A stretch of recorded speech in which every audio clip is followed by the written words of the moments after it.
বাপ মারে খুশি করতে লক্ষ টাকা খরচ করা লাগে না রে যুবক। মারে বাবারে খুশি করতে বোয়াল মাছ খাওয়ানো লাগে না। মুখ বইরা আম্মা কয়া ডাক দেও, মুখ বইরা আব্বা কয়া ডাক দেও, দেখবা বাপ মার দিল খুশি হয়ে গেছি। আল্লাহ কয় বান্দা তুই তোর মারে খুশি করলি না, যেন আমি আরশের মালিক রে খুশি কইরা নিলি। রাতের বেলা মাথা একটু তেল লাগাই দিছো মার, বাবার পায়ের তলায় একটু তেল মালিশ করে দিছো। ওই রাতে যদি তোমার মরণ হয়, মায়ের নবীর সুসংবাদ তোমার ব্যাপারে, যত বড় গুনাহগার তুমি হও না কেন, সকাল হওয়া মাত্রই তোমার জন্য জান্নাতের দরজা খোলা। সকাল হওয়া মাত্রই জান্নাতের দরজা খোলা। আর একজন যদি জীবিত থাকে, একজনকে খুশি করো, একটা জান্নাতের দরজা তোমার জন্য খোলা। এরপরে নবী বলেন, আমান আসবাহা গাসিয়ান লিল্লাহি ফি ওয়ালিদাইহি আসবাহা লাহু বাবান মাফতুহান মিনান নার। আর যদি কোনো সন্তান রাতের বেলা মারে কষ্ট দেয়, বাবার কলিজায় আঘাত দিয়া রাতে ঘুমায়, অথচ বাবার কাছে মাপ চাইল না, এমন কথা বলল যেই কথায় বাবার কলিজায় লাগছে, মার কলিজায় লাগছে, এরপরও মার কাছে মাপ চায় নাই, বউ বাচ্চা নিয়ে ঘুমায় পড়ছে। মায়ার নবী দয়ার নবী বলেন, তুমি যত বড় হাজি সাবার নামাজি হও, সকাল হওয়া মাত্রই তোমার জন্য জাহান্নামের দুইটা দরজা খোলা। কিলা ইয়া রাসূলুল্লাহ ওয়া ইন যালামা। সাহাবায়ে কেরাম জিজ্ঞেস করে, ইয়া রাসূলুল্লাহ এত বড় কথা, যদি কোনো মা কোনো বাবা সন্তানের সাথে জুলুম করে, যদি কোনো সন্তানের উপরে বাপ মা জুলুম করে, তিনটা সন্তানের ভিতরে দুইটারে মায়া করে, একটারে কম মায়া করে, অথবা সম্পত্তি বন্টন করার সময় একজনরে কম দিছে আর একজনরে বেশি দিছে, এইভাবে যদি কোনো মা বাবা কোনো সন্তানের উপরে জুলুম করে গো নবী, তবুও কি সন্তান বাপ মার সাথে ভালো আচরণ করবে? এই প্রশ্ন যখন মায়ার নবীকে করলেন সাহাবী, আমাদের অনেকেরই মনে এই প্রশ্ন থাকতে পারে। আমাকে অনেকে ফোন দিয়ে এই কথাটা জিজ্ঞেস করে, হুজুর বাবা তো আমাকে ঠকাইছে, ভাইরে ভালো ভালো জমি দিছে, আমাকে জমি ভালো দেয় নাই, ভাইয়ের সন্তানকে বেশি আদর করে, আমার সন্তানরে কম মায়া করে, এইভাবে দুই চোখে দেখে, তবুও কি আমি মারে খাওয়াবো, তবুও কি আমি বাবারে খাওয়াবো? আমি বললাম, ভাই জবাবটা আমি দেব না, জবাবটা আমার মায়ার নবী দিছেন। সাহাবীরা একই প্রশ্ন করলেন, নবী জবাব দিলেন, ওয়া ইন যালামা ওয়া ইন যালামা ওয়া ইন যালামা। নবী তিনবার বলেছেন, যদি বাপ মা জুলুম করে তবুও সন্তান জুলুম করতে পারবে না, ভালো আচরণ করতে হবে।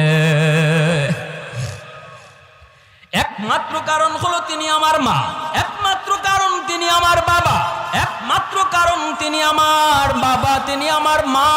তার উসিলায় আমি দুনিয়া দেখেছি, তার উসিলায় আমি বড় হয়েছি, তার উসিলায় আমি আজকে ম্যাজিস্ট্রেট, তাদের উসিলায় আজকে আমি ডাক্তার, তাদের উসিলায় আজকে আমি শিল্পপতি। আল্লাহ পাক খালিক আর মালিক, বাপ মা হলো উসিলা, ঠিক কিনা জোরে বলেন? এজন্য আল্লাহ পাক রব্বুল আলামিন পবিত্র কোরআনের সূরাতুল লুকমানের মধ্যে তিনি বলেন, আনিশকুরলি ওয়ালি ওয়ালিদাইক, আমি আল্লাহর শুকরিয়া আদায় করো, সাথে সাথে তোমরা তোমাদের মা বাবার শুকরিয়া আদায় করো, সাথে সাথে বলছেন বাপ মার শুকরিয়া আদায় করো, কারণ আমি খালিক আর মা বাবা তোমাদের দুনিয়া আসার উসিলা। অতএব যখনই আমি আল্লাহর শুকরিয়া আদায় করবা খালিক হিসাবে, তখনই সাথে সাথে বাপ মার শুকরিয়া আদায় করো তারা দুনিয়ায় আসার উসিলা হিসাবে। এই যে মুর্দেগান আজ আমাদের কাছ থেকে বিদায় নিলেন, আমাদের কাছে তাদের কোনো পাওনা আছে কিনা?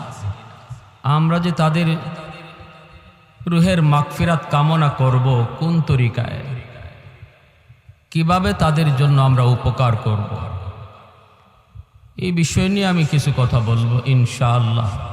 আল্লাহ যদি আমাকে তৌফিক দান করেন, সবাই বলি আমিন।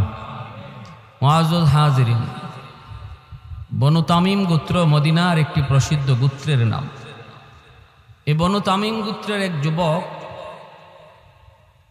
আল্লাহর নবীর কাছে একটা প্রশ্ন নিয়ে হাজির হলো। প্রশ্নটা হলো, ইয়া রাসূলুল্লাহ, আমি একটা কথা জানার জন্য আপনার কাছে এসেছি।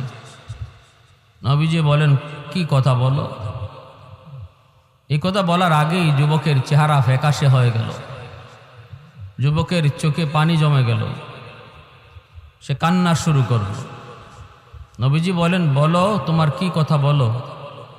তখন বলতেছি, ইয়া রাসূলুল্লাহ, আমার জিজ্ঞাসা হলো, মানুষ মারা যাওয়ার পর ওই মৃত ব্যক্তির জন্য আমরা যারা জীবিত, আমাদের পক্ষ থেকে কোনো খেদমত করার সুযোগ আসেনি। আমরা তো জীবিত মানুষের খেদমত করি, কিন্তু ওই যুবক নবীজির কাছে প্রশ্ন রাখল, মৃত মানুষের জন্য খেদমতের কোনো ব্যবস্থা আছে কিনা। নবীজি বললেন, কেন বলো?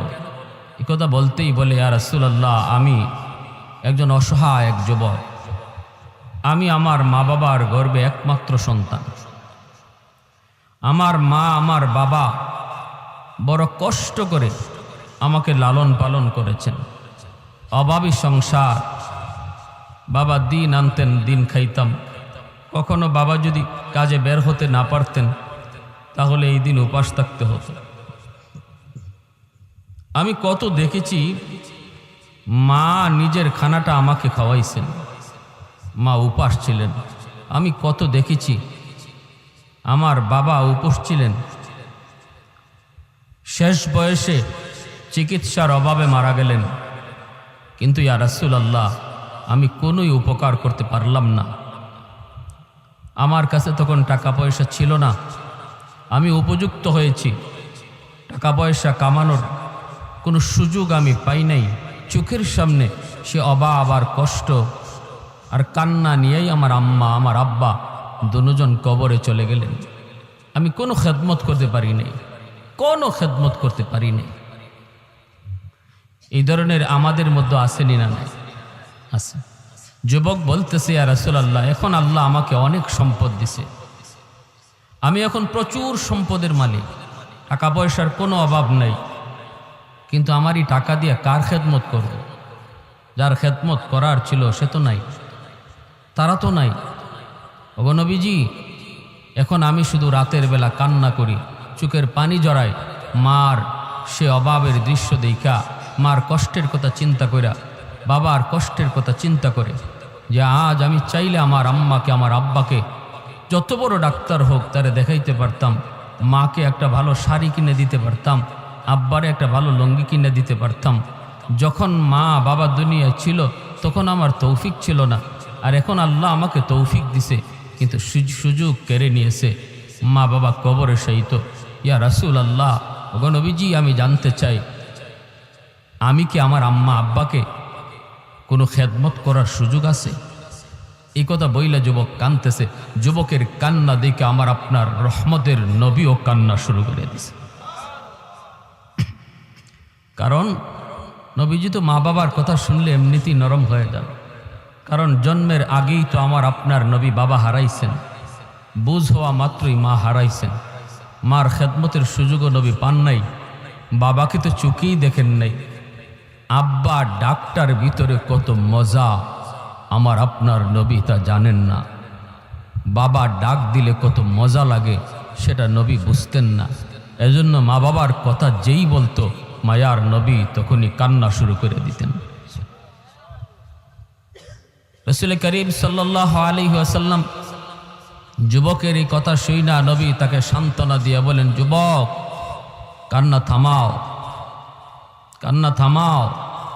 যদিও মা বাবা কবরে শায়িত, যদিও দাদা দাদি কবরে শায়িত, নানা নানি কবরে শায়িত, তবু আওলাদ যদি চায় দুনিয়া তাইকা কবরে শায়িত বাপ মার খেদমত করার সুযোগ আল্লাহ এখনো রেখে দিয়েছে। নবীজি বলেন, 5টা কাজ যদি করো হাদিস শরীফে আল্লাহর নবী বলেন, 5টা কাজ যদি করো আল্লাহ তোমার খেদমত মা বাবার কবরে পৌঁছে দিবে। 5টা কাজ কি কি একটু জানার ইচ্ছা আছে সবার? সবাই জানতে আগ্রহী? আলহামদুলিল্লাহ। যাদের মা বাবা আজকে দুনিয়াতে আছেন তাদেরও জানা দরকার, কারণ একদিন তারা থাকবে না। কে আগে যাবে কে পরে যাবে কেউ জানে না। আসার সময় সিরিয়াল মেনটেন হয়, যাবার সময় কোনো সিরিয়াল নেই, কে আগে যায় কেউ জানে না। আমরা যারা মাটির উপরে থাকব আমাদের জন্য করণীয় কি? নবীজি বলেন হাদিসের আলোকে 5টা আমল যদি আমরা করি তাহলে আমরা আমাদের কবরে শায়িত মুর্দেগানের খেদমত করতে পারব। আল্লাহর নবী রহমতের নবী বলেন 5টা আমল। 1 নম্বরে নবী বলেন আসসালাতু লাহুমা। নবী বলেন যুবক 1 নম্বর আমল হলো, 1 নম্বর কাম হলো বেশি বেশি করে তুমি তাদের জন্য দোয়া করো। বেশি বেশি করে তাদের জন্য তুমি দোয়া চাও। কোন দোয়া? যে দোয়াটা আল্লাহ কোরআনের মাধ্যমে শিখাইছেন, রব্বির হামহুমা কামা রব্বায়ানি সগীরা। এই দোয়াটা শিখাইছেন কে? একটু মনোযোগ দিয়ে কথাগুলো শুনব। লম্বা চোরা কোনো বয়ান না, 5টা কথা বলার পরই বয়ান শেষ। একটু মনোযোগ, একটু মনোযোগ যুবক, একটু দিলটা নরম করে কথাগুলি শুনো রে।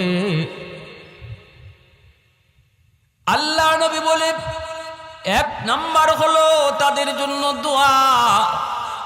যেই দোয়াটা আল্লাহ কোরআনের মাধ্যমে শিখাইলেন। আল্লাহ নিজে বলেন তুমি যদি তোমার বাপ মার জন্য দোয়া করতে চাও আমি আল্লাহর কাছে, তাহলে এইভাবে দোয়া করো।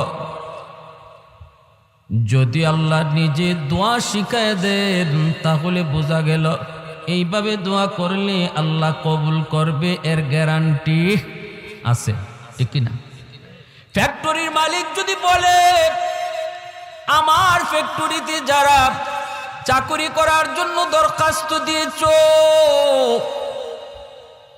আমি সব দরখাস্ত দেখার পর একজনকে আমি শুধু চাকরি নিয়োগ দিব, একজনকে দিব। কে সেই একজন? কে সেই একজন? এদের ভিতর থেকে একজনকে ফ্যাক্টরির মালিক, কোম্পানির মালিক নিজেই দরখাস্ত লেখা দিল, নিজেই দরখাস্ত লেখা দিল, ও মিয়া তোমার বাড়ি আমার এলাকায়, আমি ঢাকায় থাকি, বাড়ি আমার বিবাড়িয়া, তবে এসেছো বিবাড়িয়া থেকে, আমার দেশের মানুষ, তোমাকে আমার বড় পছন্দ হয়েছে, ফ্যাক্টরিতে চাকরি করবা বলে হ। দরখাস্ত কেমনে লিখবা আমি শিখায় দিই, আমার কাছে দরখাস্ত এইভাবে তুমি লেখো। মালিক যদি দরখাস্ত শিখায় দেয় তাহলে বোঝা গেল আর কারো চাকরি হোক না হোক তারটা হবে 100% গ্যারান্টি। ঠিক তদ্রুপ আল্লাহ পাক কয় তোমরা যারা মার জন্য বাবার জন্য দোয়া করো রে, নিজের থেকে দোয়া করা লাগবে না, আমি আল্লাহ বলে দিই এইভাবে আমার কাছে চাও। বুঝা গেল চাইতে দেরি দোয়া কবুল হতে দেরি না। আল্লাহ পাক কয় রব্বির হামহুমা কামা রাব্বায়ানি সগীরা। এ যুবক, তোমার মা তোমার বাবা শিশুকালে তোমাকে আমাকে যেইভাবে লালন পালন করেছেন এই দৃশ্যটা হয়তো তুমি ভুলে গেছো, কিন্তু আল্লাহ পাক তিনি ভুলেন না। আল্লাহ পাক জানেন শিশুকালে একজন সন্তানকে তার মা কতটা আদর করেছে, বাবা কতটা আদর করেছে, নিজের না খায় সন্তানকে খাওয়াইছে, নিজের না পইরা সন্তানরে পড়াইছে। কত বাবা ঈদের দিনে সিরা লঙ্গি পরছে, কিন্তু সন্তানরে নতুন কাপড় কিনা দিছে। কত মা ঈদের দিনে নিজে পুরাতন কাপড় পরছে, কিন্তু সন্তানদের নতুন কাপড় কিনে দিছে। রব্বুল আলামিন তিনি বলেন শিশুকালের দৃশ্যটা আমি আল্লাহ এখনো দেখতেছি। তোমার বাবার গায়ের ভিতরে কত অসুস্থতা, এরপরও নিজে ডাক্তার দেখায় না। অসুখ বিসুখ একটা দুইটা নয়, কত অসুখ, কিন্তু তুমি অসুস্থ হয়েছ। রাত কোন একটা না দুইটা, সেই দিকে বাবা তাকায় না, তোমাকে কুলে নিয়ে ডাক্তারের কাছে দৌড় দেয়। বাজারে গেছে, বাবার পকেটে টাকা নাই রে যুবক, বাবার পকেটে টাকা নাই, কিন্তু বাড়িতে আসার আগেই মাথার ভিতরে চিন্তা, আমি ঘরে ঢুকলে পরে আমার সন্তান বলবে আব্বু কি আনছো, আমি তখন কি দিব কি দিব। এই চিন্তা করে কত বাবা মানুষের কাছ থেকে ধার করে ঋণ করে করে তোমার আমার জন্য কিছু নিয়ে আসছি। আল্লাহ পাক রব্বুল আলামিন বলেন, তুমি যখন আমি আল্লাহর কাছে বাপ মার জন্য দোয়া চাইবা, তখন আমাকে ইয়াদ করায় দিও। আমাকে বইল মালিক, শিশুকালে আমার আম্মা আমার আব্বা যেইভাবে আমাকে মায়া করছেন, আল্লাহ কবরেও তুমি ওইভাবে মায়া কইর, আমাকে ইয়াদ করে দিও, আমাকে ইয়াদ করে দিও। আমি আল্লাহর তো ইয়াদ আছি, আমি শুনতে চাই তোমার মুখ থেকে কথা। এজন্য আল্লাহ নবী রহমতের নবী বলেন, এ দুনিয়ার সন্তানের দল, বাবাকে চোখে দেখি নাই, মার খেদমত করার সুযোগ পাই নাই। সাহাবাই কেরামদেরকে নিয়ে জিরানা নামক জায়গার ভিতরে নবীজি বসা, হঠাৎ করে সাহাবাই কেরাম দেখেন আমার আপনার নবী দৌড় শুরু করলেন। তাকা দেখেন একজন বৃদ্ধা মহিলা লাঠিতে বর দিয়া মায়ের নবীর দিকে আসে, আর ওই মহিলাকে আগায়া আনার জন্য রহমতের নবী, দু জাহানের সর্দার, যিনি কারো সম্মানে দাঁড়ান না, তার সম্মানে সবাই দাঁড়ায় যায়, সেই নবী বসা থেকে দাঁড়ালেন। শুধু দাঁড়ালেন তা না, ওই বৃদ্ধা মহিলার সম্মানে নবী দৌড় শুরু করে দিলেন, আর বলতেছেন মা মা তুমি নবুয়তি চাদরে বসে যাও। সাহাবীরা জিজ্ঞেস করে, গো নবী কি তার করবা? তোমার এক নাম্বার ডিউটি হলো নামাজ পড়ার পর সাথে সাথে মুনাজাত উঠাও, রব্বির হামহুমা কামা রব্বায়ানি সগীরা বলো। নামাজের আগেও তুমি হাঁটতেছো, মার কতিয়াত হয়েছে, নামাজ ছাড়ো তুমি বলো রব্বির হামহুমা কামা রব্বায়ানি সগীরা। কোরআন হাদিসের কথা যারা শুনে, যে যুবকগুলি কোরআনের কথাগুলি দিল দিয়া গ্রহণ করে, এই যুবক কোনো দিন মার কবর দেইখা বাবার কবর দেইখা গান গাইবে না, বরং বাপ মার কবর দেখা মাত্রই সাথে সাথে এই দোয়া করবে। কত যুবক বাবার কবরের পাশ দিয়া চইলা যায়, বন্ধুদের সাথে গল্প করে করে চলে যায়, দিলের ভিতরে কোনো অনুভূতি নাই, দিলের ভিতরে কোনো পরিবর্তন নাই। না না না যুবক, একটাবার চিন্তা করো রে, একটাবার চিন্তা করো, এই মা এই বাবা কতটা ঋণ তোমার আমার কাছে রাইখা গেছে। আজ যদি আমি আমার বাবার কবর দেখা এই দোয়া পড়ি, আগামীকাল আমার কবরের সামনে আমার সন্তান দোয়া করবে। আমি যদি গান গায়ে যাই, বাচ্চাও অপেক্ষা করো, তোমার সন্তানও তোমার কবরের সামনে গান গাইবে। এজন্য বলি না না যুবক, নবী বলেন যখনই ইয়াদ হয় তখনই তুমি এই দোয়াটা পড়ো, রব্বির হামহুমা কামা রব্বায়ানি সগীরা, রব্বির হামহুমা কামা রব্বায়ানি সগীরা। পড়ব না সবাই ইনশাল্লাহ? সবাই এই দোয়াটা পড়ব। ইমাম সাহেব যখন পড়ে তখন আমিও জবানে জবানে বলবো, শুধু আমিন বলবো তা না, যখনই ইমাম সাহেব বলবে রব্বির হামহুমা, আপনি আমিও জবানে জবানে বলবো রব্বির হামহুমা, জবানে জবানে দোয়াটা পড়ব। না না শুধু আমিন বইলেই শেষ না, নিজের জবানেও বলবো ইনশাআল্লাহ। ভাইয়েরা বন্ধুরা, করাচির হযরত হাকিম আক্তার সাহেব রাহিমাহুল্লাহ আল্লাহর বহুত বড় ওলি, করাচির মসজিদে নামাজ পড়েন। হঠাৎ করে দেখেন একজন যুবক বড় সুন্দর করে নামাজ আদায় করলো, ডান হাত তার কাপড় দিয়ে পেঁচানো। নামাজ শেষ হলে পরে আল্লাহর ওলি যুবককে ডাক দিলেন, যুবক বড় সুন্দর করে নামাজ পড়েছ, কিন্তু তোমার ডান হাত কাপড় দিয়ে পেঁচানো কেন? যুবক বলতেছে, ও আল্লাহর ওলি, এই করুণ ইতিহাস, আমি আমার মায়ের গর্ভে একমাত্র সন্তান। আমার মার সাথে বেয়াদবি করার কারণে আমার হাতের মধ্যে পচন দেখা দিয়েছে। পচন, এই পচন ভালো হয় না। আল্লাহর ওলি বলেন, কেন তুমি কি ডাক্তার দেখাও না? কয়, ভারত পাকিস্তানের সব ডাক্তার দেখানো শেষ, কেউ রোগ ধরতে পারে না। ডাক্তার বলে, আমরা তো বুঝি না কেন তোমার পচন ভালো হয় না, বরং উপরের দিকে ওঠে, উপরের দিকে ওঠে। আমি বলেছি, ডাক্তার তোমরা আমার রোগ ধরতে পারো না, কিন্তু আমি নিজে আমার রোগ ধরে ফেলেছি। আমার আগুন লাগছে আসমানে, তোমরা পানি দিতেছ জমিনে, এই আগুন কোনো দিন নিভবে না। মার সাথে বেয়াদবি করেছি, মার সাথে বেয়াদবি করেছি, বউয়ের কোথায় মার গায়ে হাত উঠায় ফেলছি, নাউজুবিল্লাহ। যেই মাত্র মার গায়ে হাত উঠেছি, মা হাও মাও করে কান্না করে আর করে, বাবা আজকে তুই বউয়ের কোথায় আমি মার গায়ে হাত উঠে দিলি, একবারও চিন্তা করলি না এই হাতটা মা চুমায়া চুমায়া বড় করছি। তোর বাবা নাই, জন্মের কিছুদিন পরে তোর বাবা মারা গেলেন। তোর মুখের দিকে তাকাইয়া জীবন যৌবন শেষ করে দিলাম, অন্যত্র বিয়ে বসলাম না। আজকে তুই তোর বউয়ের কথায় আমি মার গায়ে বুঝে তুই হাত উঠায় দিলি, তাহলে ঠিক আছে, আল্লাহ যেন তোর এই হাত পচায় দেয়, নাউজুবিল্লাহ। তুই যেন আমার জানাজার নামাজ পড়তে না পারো। যুবক বলতেছে, ও আল্লাহর ওলি, মা এই পদ্ম দেওয়া মাত্রই আমি টের পাইছি আমার পায়ের জমিন কাইপা উঠছি। অফিসে গেলাম, কিছুদিন পরেই মার মৃত্যু সংবাদ।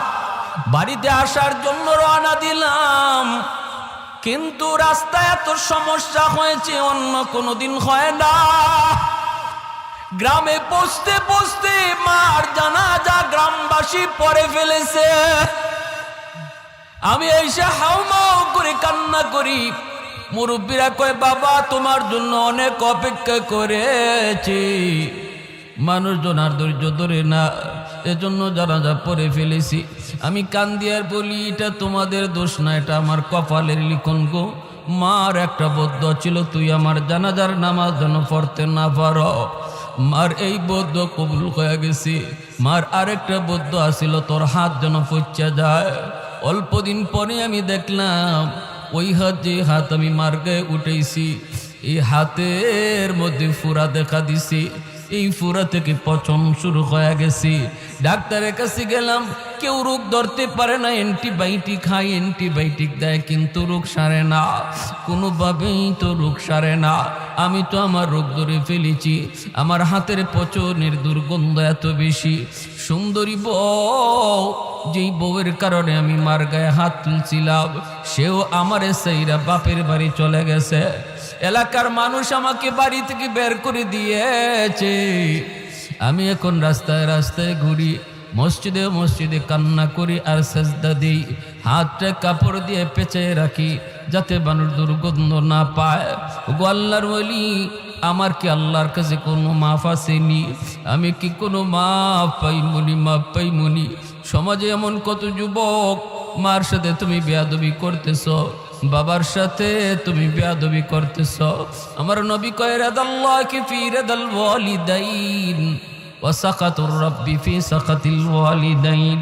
ওগো আল্লাহ, আমার আল্লাহ তার হাবিবকে ডাইকা কয়, বন্ধু তুমি কয়া দাও, যেই সন্তানের উপরে তার মা তার বাবা রাজি থাকে, আমি আল্লাহ তার উপর রাজি হইয়া যায়। আর যেই সন্তানের উপরে বাপ মা নারাজ, হজ কইরাও আমাকে রাজি করাতে পারবে না, তাহাজ্জুদ পড়াও রাজি করাতে পারবে না, মসজিদ বানায় দিয়েও আমাকে রাজি করাইতে পারবে না। যদি বাপ মা রাজি না থাকে, আর যদি বাপ মা রাজি থাকে, আল্লাহ বলে আমি রাজি হইয়া যাই। এজন্য রে যুবক, কার গায়ে হাত উঠাইতেছো, কার বকা দিতেছো?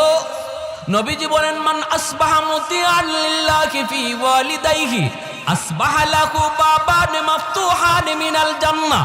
কোন সন্তান যদি রাতের বেলা মারে বাবারে খুশি কইরা ঘুমায়, মা তার উপরে খুশি, বাবা তার উপরে খুশি, ওই অবস্থায় যদি যুবক রাতের বেলা ঘুমায়, নবী বলেন সকাল হওয়া মাত্রই তার জন্য আল্লাহ পাক জান্নাতের দুইটা দরজা খুলে দেয়।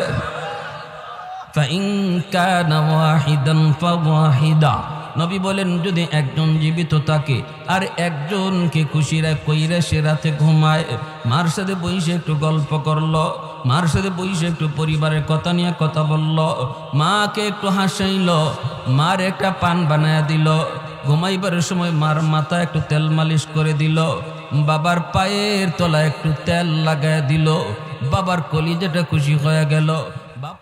এজন্য আল্লাহ নবী বলেছেন, যুবক এক নাম্বার কাম হলো যখনই মার কথা বাবার কথা ইয়াদ হবে এই দোয়াটা পড়বা, আর এই দোয়াটা পড়া মাত্রই সাথে সাথে পড়তে দেরি আল্লাহ পাক তোমার বাপ মার কবরে খেদমত পৌঁছাইতে দেরি হবে না।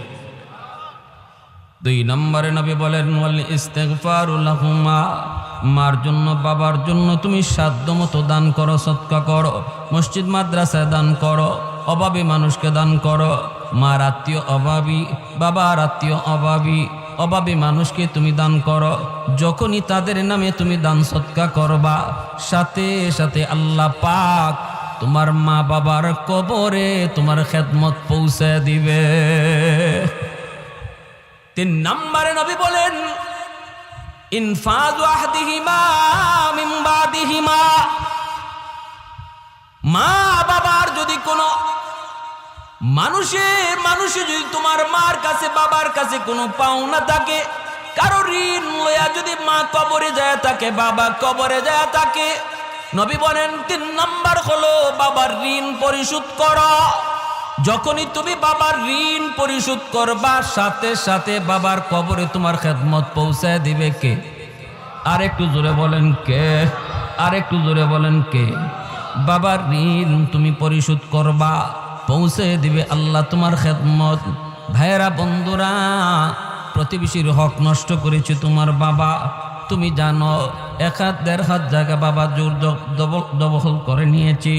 তোমার বাবার গায়ে শক্তি ছিল, তারপর পরিবারও বড় ছিল, গোষ্ঠীও বড় ছিল, এজন্য জমি দখল করেছে। তুমি জানো, যদি আজকে তুমি বাবার কবরে খেদমত পৌঁছাইতে চাও, গরু জবাই করে জিয়াফত পরে করো, আগে ওই 1 হাত জায়গা ফেরত দিয়া দাও, সাথে সাথে আল্লাহ পাক বাবার কবরে খেদমত পৌঁছে দিবে। তোমার ফুফুদের পূর্ণ হক নষ্ট করেছে, তোমার আব্বা তোমার ফুফুদের হক দেয় নাই, তোমার প্রতি দরদি হইয়া, তোমার প্রতি দরদি হইয়া, সন্তানের ভবিষ্যতের কথা চিন্তা কইরা বোনদের হক অনেক ভাইয়েরাই নষ্ট করে। বোনের জমি দেয় না, অথচ বোনের যে অংশ আছে অংশটা ধার্য করেছেন কে? আর একটু জোরে বলেন কে? খালি জমি জমানা বাড়িও আসতে মাতেন দিয়ে। আপনাদের সমাজে এই কথার প্রচলন আছে নাকি? কয় বাড়িও লই দিবি, বাড়ির অংশ লই দিবি। যত ব্যক্তিতে বাপের বাড়ির থেকে বাড়ির অংশ নিছে, সাথে সাথে বাপের কবর ফাইটে গেছে। নাউজুবিল্লাহ, জোরে কম ডর লাগায়, বোনরে ডর লাগায়। আবার কয় বাড়ির অংশটা লই যাইবি, বেড়াইতে আইবি না? তো বেড়াইতে আইবি না, ভাইয়ের বাড়িতে বেড়াইতে আইবি না, সব লইয়া গেলে বেড়াইবে কই? তাহলে বোঝা যায় বেড়ানি যাইতে হইলে আগে জমি রাখা লাগে। এখন যদি জিজ্ঞেস করে কেউ যে তুমি যে তোমার শালির বাড়িতে বেড়াইতে যাও, তুমি যে তোমার সম্বন্ধীর বাড়িতে বেড়াইতে যাও, এখানে কয়েকের জায়গা আগে জমা রাখছো? বোনের ব্যাপারে যে বলো যে তুই ভাইয়ের কাছ থেকে সব সম্পদ যদি লইয়া যাস, তাহলে বেড়াইতে আইবি না? তুমি যে অন্যত্র বেড়াইতে যাও অথবা বোনের বাড়িতেও যাও, মাঝে মাঝে যাও, বোনের ওখানে তুমি কয়েকের জমি রাখছো? কথা ঠিক কিনা ধরে বলেন? এই ধরনের ধোঁকাবাজি কথা বইলা যারা বোনের হক দিচ্ছেন না বা দেয় না, মনে রাখবা তুমি যত বড় হাজি হও, যত বড় গাজী হও, কবরে যাওয়া মাত্রই আগুন শুরু হয়েছে। আর এই আগুন নিবানোর একমাত্র পথ, তার সন্তান যদি চায় যে বাবার কবরে আগুন নিবাই, যদি সন্তানটারে দিন শিখায় থাকো, সন্তানের অন্তরে আল্লাহর ভয় ঢুকায় যাও, যদি সন্তানরে আল্লাহর পরিচয় শিখায় যাও, আখেরাতের ফিকির তার অন্তরে ঢুকায় যাও, তাহলেই শুধু বাঁচার একমাত্র পথ। এই সন্তান যদি মনে করে আল্লাহ আমার আব্বার কবরে আগুন নিবানো দরকার, সেই শুধু পারে এই অংশটা ফেরত দিবে, ফুফুদেরকে ডাকবে, ফুফু না থাকলে ফুফাতো ভাই বোনরা ডাকবে, ডাককে বলবে তোমাদের যে অংশটা আছে পুরাপুরি লয়ে যাও, পুরাপুরি দিয়া দিবে। যদি তোমার চাচারে ঠগায়া থাকে, চাচারে ডাকো, ডাককে নাইলে চাচাতো ভাই বোনরে ডাকো, ডাককে তাদের অংশটা তাদেরকে বোঝাও। যেদিন বুঝাইবা, যেদিন ফেরত দিবা, ওই দিনই বাবার কবরের আগুন নিববে। কথাটা শক্ত হয়ে গেছে কি ভাই? অসুবিধা হইতেছে আপনাদের? এর আগে 10টা গরু জবাই করে জিয়াফত করলেও কবরের আগুন নিববে না, কবরের আগুন নিববে না। আরেকজনের হক নষ্ট কইরা তুমি কবরে যাবা, আর এই হক ফেরত না দিয়া তোমার সন্তান 10টা গরু জবাই কইরা জিয়াফত করছে, লাভ নাই। এজন্য আল্লাহ নবী বলে, যুবক যদি তুমি তোমার মা বাবার খেদমত করতে চাও, তাহলে 3 নাম্বার কাজ হলো, মা বাবার কাছে যদি কোনো ঋণ থাকে কারো, তারা যদি ঋণ লইয়া কবরে যায় থাকে অথবা কারো হক নষ্ট কইরা কবরে যায় থাকে, সেই হকটা তুমি দ্রুত ফেরত দাও, সাথে সাথে তোমার খেদমত কবরে পৌঁছায় দিবে কে? আল্লাহ। কি ভাই অসুবিধা হইতেছে? কথাগুলা জানার দরকার আসেনি না নাই? 4 নম্বর আল্লাহর নবী বলেন, সিলাতুর রাহমিল্লাতি লা তুসালু ইল্লা বিহিমা। আল্লাহর নবী রহমতের নবী বলেন, যুবক 4 নম্বর হলো তোমার মার যাদের আত্মীয় স্বজন আছে, মা দুনিয়ায় নাই কিন্তু মার আত্মীয় স্বজন এখনো দুনিয়ায় আছে। যেমন মামা মায়ের আত্মীয়, খালা মায়ের আত্মীয়, নানা মায়ের আত্মীয়, নানি হলো মায়ের আত্মীয়, খালা তো ভাই বোন মায়ের আত্মীয়, মামা তো ভাই বোন তোমার মায়ের আত্মীয়। মাছকে কবরে যদি তুমি মায়ের কবরের আগুন নিবাইতে চাও অথবা কবরে খেদমত পৌঁছাইতে চাও, নবী বলেন তাদের রক্তের মানুষের সাথে সুসম্পর্ক রাখো। মামা তো ভাই বোনকে ডাকো, খালা তো ভাই বোনকে ডাকো, ওদের বিপদে তুমি পাশে যায় দাঁড়াও। যখনই তুমি একটা ফোন দিয়ে কইবা কিরে ভাই কেমন আছো, কেমন আছো, নবী বলেন যেন তুমি কবরে ফোন লাগাইছ। মার কবরে তোমার ফোন লাগাই দিবে আল্লাহ। তুমি ফোন দিছো মায়ের রক্তের মানুষ কেমন আছে, কিন্তু আজকে আমাদের চিত্র হলো এমন, নিজের মানুষ পর হয়ে যায়, পর আপন হয়ে যায়। ঠিক কিনা জোরে কোন? আজকে পর আপন হয়ে যায়, আপন পর হয়ে যায়। মামা চিকিৎসার অভাবে মারা যায়, বাগনা খবর নেয় না। মার নামে গরু জবাই করে, কিন্তু মামা অসুস্থ। হাদিস জানি না, আমার নবীর কথা জানি না, বিদায় আমরা বুঝি না, আমল করি না। মায়ার নবী দয়ার নবী বলেন, যুবক একজন যুবক আমার নবীর সামনে শুধু দাঁড়ানো, আর রহমতের নবী সরওয়ারে দু জাহান তিনি ওয়াজ করেন। বক্তা হলেন একজন, শ্রোতা হলেন একজন। নবী 4 নম্বরে বলেন, বাবা তোমার দুনিয়াতে আজকে জীবিত নাই, কিন্তু বাবার আত্মীয় স্বজন দুনিয়ায় আছে, দাদা আছে, দাদি আছে, চাচা আছে, চাচি আছে, ফুফু আছে, ফুফা আছে, ফুফাতো ভাই বোন, এরা হলো তোমার বাবার রক্তের মানুষ। এরে যুবক, যদি বাবার কবরে তুমি খেদমত পাঠাইতে চাও, বাবার রক্তের মানুষগুলির খবর নেও, এদের সুখে দুঃখে তুমি পাশে থাকো, সাথে সাথে আল্লাহ পাক তোমার খেদমত বাবার কবরে পৌঁছায় দিবে কে? আমরা সপ্তাহে অন্তত একবার ফোন করতে পারি। আরে ভাই, ফোন দিলেই যে টাকা দেওয়া লাগবে তা তো না, ঠিক না? মাসকে মাস চলে যাক, ভাতিজা চাচার খবর নেয় না, ভাগনা মামার খবর নেয় না, খালার খবর নেয় না। সপ্তাহে অন্তত একবার যদি ফোনের ব্যবস্থা করি। এখন তো একটা সুযোগ হয়ে গেছে, একটা সুযোগ। ফোনের কারণে বাড়িতে যাওয়া লাগে না। টেলিফোনে যেমন কিছু ক্ষতি আছে, লাভও আছে। এই লাভটা তো আছে, আমি ডায়েরির মধ্যে আমার মায়ের আত্মীয় স্বজন যারা, তাদের নাম আমি ডায়েরিতে লিখতে পারি। এই ডায়েরির ডান দিকে আমি তাদের মোবাইল নাম্বারটা উঠায় রাখলাম। বাবার আত্মীয় স্বজন কারা কারা জীবিত, এদের নাম ডায়েরিতে আমি লিখলাম। ডান দিকে মোবাইল নাম্বারটা সংগ্রহ করে রাখলাম, আর উপরে লিখে রাখলাম সপ্তাহে একবার ফোন দিব, সপ্তাহে একবার ফোন দিয়ে খবর নিব। বাইরে মনে রাখবা, এটা বহুত বড় হাদিসের উপরে আমল তোমার হয়ে যাইতেছে রে। যখনই বাবার আত্মীয় চাচারে তুমি ফোন দিলা, নবী কয় যেন বাবার কবরেই তুমি ফোন লাগাইছ। ভাইরে কত সুন্দর আমল নবী বুঝা দিতেছেন যুবককে। আজকে আমাদেরও জানা প্রয়োজন। আজকে আপনারা যারা গ্রামবাসী এত সুন্দর মাহফিলের আয়োজন করেছেন আপনাদের মধ্যেখানে রুহের মাগফিরাতের জন্য, কি করবেন তাদের জন্য, করণীয় কি কথাগুলো একটু মনোযোগ দিয়ে শুনেন। এরপরে মায়ার নবী দয়ার নবী বলেন 5 নম্বর, ইকরামু সাদিকিহিমা মিন বাতিহিমা। নবী বলেন বাবার যারা বন্ধু বান্ধব তাদের সাথে তুমি সুসম্পর্ক রাখো, তাদের সাথে খোঁজখবর রাখো, তাদেরকে দেখলে তুমি শ্রদ্ধা কইরো। বাবা যাদের সাথে চলতো, বাবার বয়সের মানুষ যাদের সাথে বাবা চলতো রে, ওই মানুষগুলাকে পাইলে পরে বাবার মতো শ্রদ্ধা কইরো, সালাম দিও। আর বইল চাচা আব্বা থাকতে কত বাড়িতে আসতেন, আজকে আমার বাবা নাই, এজন্য বাড়িতে আসেন না। চাচা একটু বইসা যান, এক কাপ চা খায়া যান। পাইলে বাজারে পাইছো একটু ধরো, আদর করে একটা চা খাওয়া দাও, একটা পান খাওয়া দাও। এতটুকু তুমি তার খোঁজ খবর নেও। মায়ার নবী দয়ার নবী বলেন যখনই বাবার কোনো বন্ধুরে পায়া বাবার মতো শ্রদ্ধা করবা, সাথে সাথে তোমার বাবার কবরে খেদমত পৌঁছায় দিবে আল্লাহ। মা আজকে দুনিয়ায় নাই, কিন্তু মার বান্ধবী আছে, মার সমবয়সীর মহিলা আছে।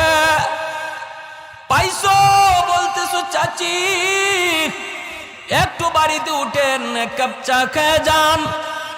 ঈদের সিজনে মা যেই মহিলাদের সাথে চলতো, এমন গরিব একটা মহিলা দেইকা নতুন কাপড় কিনে দেন। মায়ার নবীর বাসায় যেন তুমি তোমার মার এই নতুন কাপড় কিনে দিছ।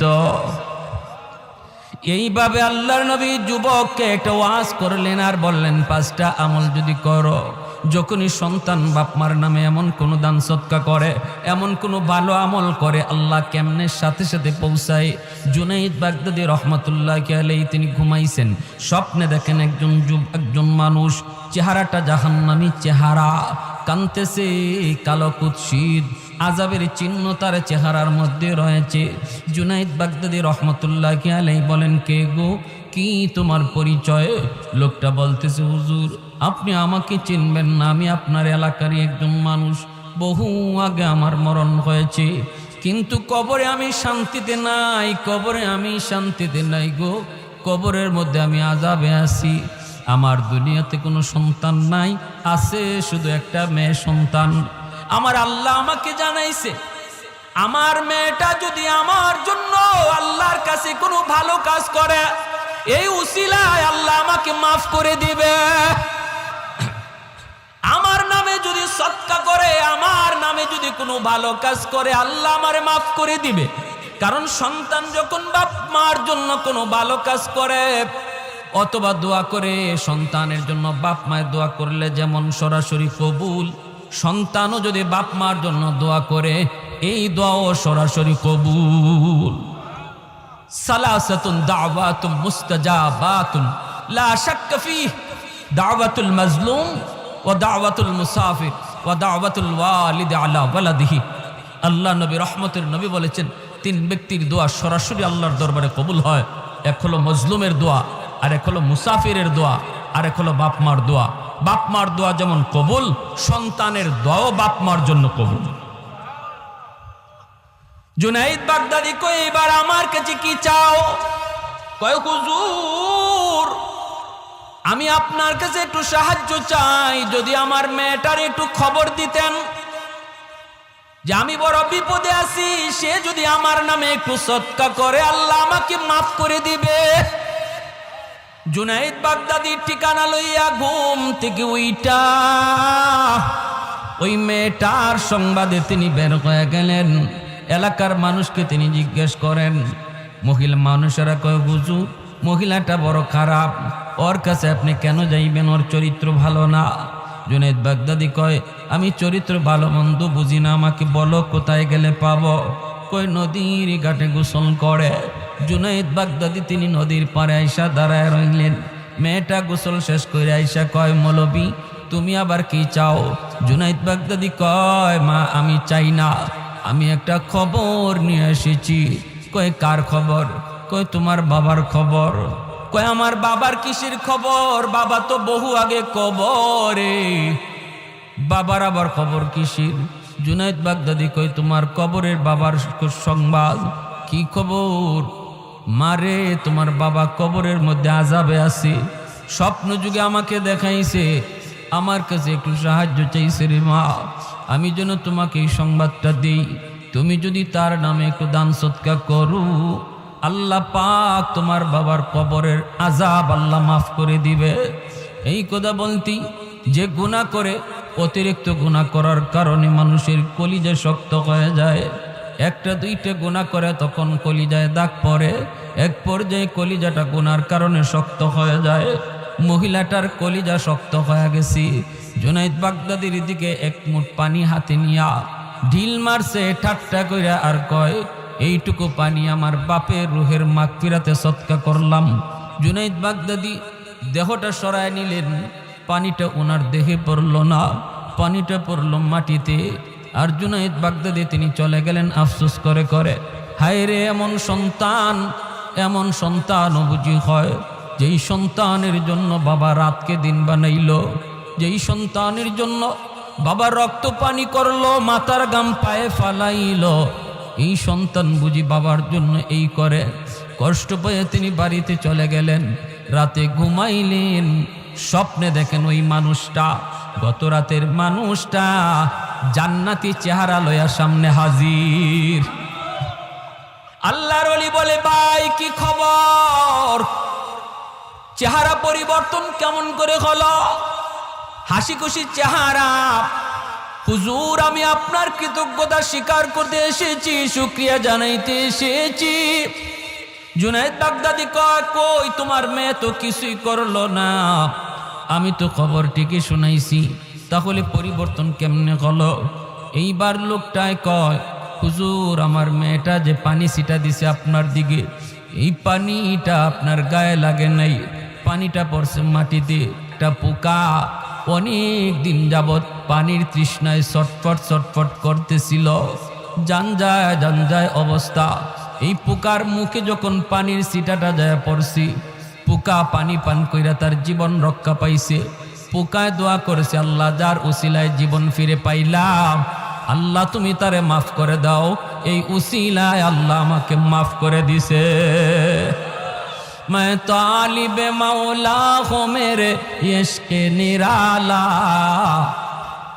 मैं तालिब मौला हूँ मेरे इश्क निराला, है जुमला जहाँ जिनके तजल्ली से उजाला, है जुमला जहाँ जिनके तजल्ली से उजाला, मादर दो जहाँ गैर खुदा यार नदारम, जुज़ याद खुदा ही चे दिगर कार नदारम, जुज़ याद खुदा ही चे दिगर कार नदारम। जुरे कोन अल्लाहु আকবার। তাহলে মা বাবার জন্য আমাদের করণীয় কি, এটা আমরা হাদিসের আলোকে জানলাম। কয়টা আমল? আর একটু জোরে বলেন কয়টা? 1 নম্বরে দোয়া, 1 নম্বরে, 2 নম্বরে দান সদকা করবো ইনশাল্লাহ, 3 নম্বরে বাপ মা কারো ঋণ কারো হক মাইরা থাকলে হক ফেরত দেওয়া। এটা একটু কষ্ট হবে। এরপর আমি বলবো যদি বাপ মার আদর্শ সন্তান তুমি হয়ে থাকো, যদি বাপ মার নেক সন্তান হয়ে থাকো, সম্পদের প্রতি লোভ করো না, কারণ এই সম্পদ তোমার হাতে থাকলে তুমি কবরে গেলেও আগুনে জ্বলবা যদি তোমার সন্তান ওইটা ফেরত না দেয়। ঠিক কি না? হ্যাঁ, আমি যে জিনিস কবরে সাথে লয়ে যাইতে পারলাম না,